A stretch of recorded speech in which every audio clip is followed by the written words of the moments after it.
তেওঁ ন্যায় যোদ্ধা হিচাপে তেওঁৰ নামটো ৰেজিষ্টাৰ হ'ব আৰু তেওঁ ন্যায় যোদ্ধা হ'ব পাৰে। এই মোবাইল নাম্বাৰটো হৈছে আমাৰ 9891802024 9891802024 এই মোবাইল নাম্বাৰত এটা মিছ কল মাৰিলে আপুনি সকলোৱে ন্যায় যোদ্ধা হ'ব পাৰিব। আমি সকলোকে ইয়াত অকল কংগ্ৰেছ নহয় সকলো ৰাইজক আমি আহ্বান জনাইছোঁ, ছ'চিয়েল এক্টিভিষ্ট, আৰ্টিষ্ট, ইণ্টেলেক্সুৱেল, আদাৰ ইমিনেণ্ট পিপুল আৰু যিকোনো ভাৰতীয় মানুহে ইয়াত অংশগ্ৰহণ কৰিব পাৰিব। আমি সকলোকে আমি আবেদন জনাইছোঁ। আৰু আমাৰ যিটো ৱেবছাইট, যদি ন্যায় যোদ্ধা হ'বৰ কাৰণে আমাৰ যিটো ৱেবছাইট আছে তাতো আপুনি ৰেজিষ্ট্ৰেশ্যন কৰি পেলাই ন্যায় যোদ্ধা হ'ব পাৰে, যিটো bharatjodonyayatrra.com bharatjodonyayatrra.com এইটা ৰেজিষ্টাৰ কৰিলে তেওঁ ন্যায় যোদ্ধা হ'ব আৰু আমাৰ অংশগ্ৰহণ কৰিব পাৰিব। সেইকাৰণে আমি এতিয়া আমাৰ বিৰোধী দলৰ দলপতি দেৱব্ৰত শইকীয়াই আপোনালোকক এই ন্যায় যাত্ৰাৰ বিষয়ে আৰু দুআষাৰ ক'ব।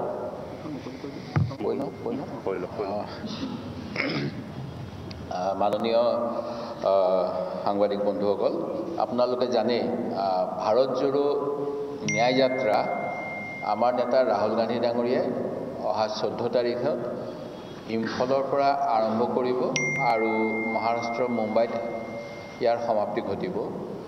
আৰু এই যাত্ৰা কালত 6600 কিলোমিটাৰতকৈ অধিক কিলোমিটাৰ 60 দিনৰ ভিতৰত সম্পন্ন কৰা হ'ব। আৰু গোটেই যাত্ৰাপথত বিভিন্ন ধৰণৰ ইণ্টাৰেকশ্যন কৰা হ'ব বিভিন্ন ৰাইজৰ লগত। আৰু ইয়াৰ মূল কথাই হ'ল আমাৰ দেশৰ সংবিধানৰ বিষয়ে সজাগতা আৰু সংবিধানৰ অধিকাৰ, এইখিনিৰ বিষয়ে জনগণক আৰু সচেতন কৰি ভাৰতীয় গণতন্ত্ৰ আৰু সংবিধান মজবুত কৰা।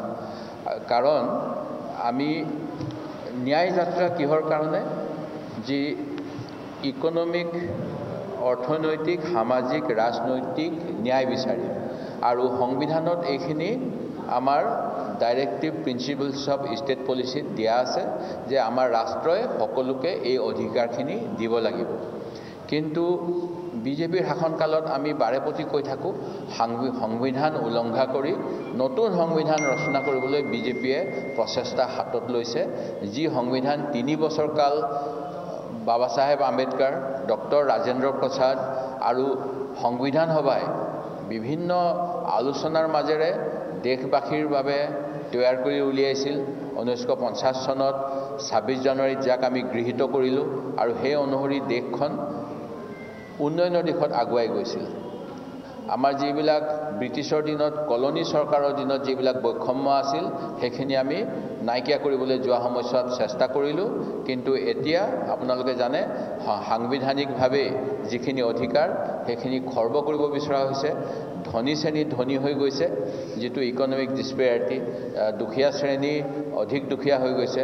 দেশৰ গোটেই সম্পত্তিখিনি মাত্ৰ 20% ধনী মানুহৰ হাতত আৰু 80% দুখীয়া মানুহৰ হাতত একেবাৰে ন্যূনতম।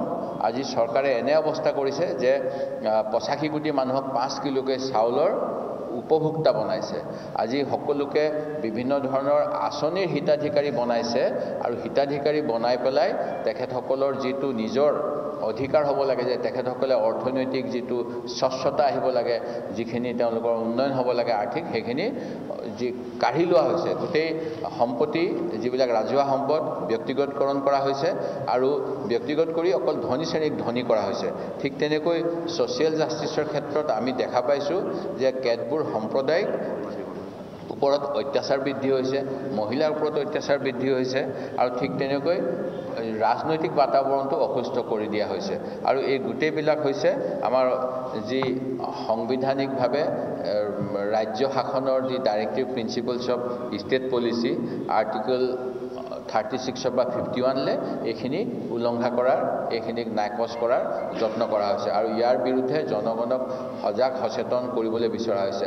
আজি মহিলাসকলৰ ওপৰত যিটো অত্যাচাৰ হয়, এই অত্যাচাৰ হ'ব নালাগে, কাৰণ তেখেতসকলেও সমান নাগৰিক।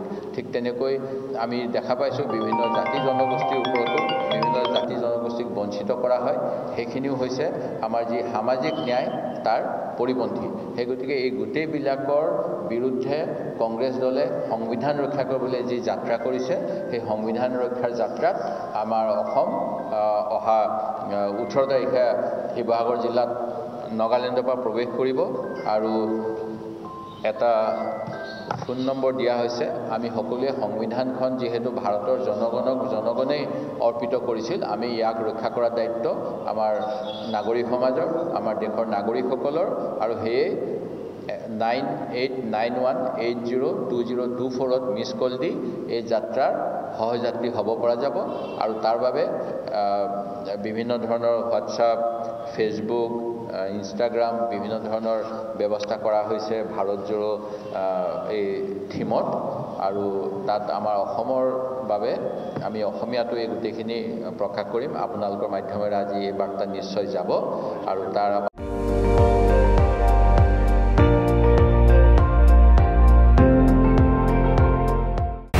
আপুনি চাই আছে ND24 সৰ্বশ্ৰেষ্ঠ নহয় সৰ্বোত্তমৰ দৌৰা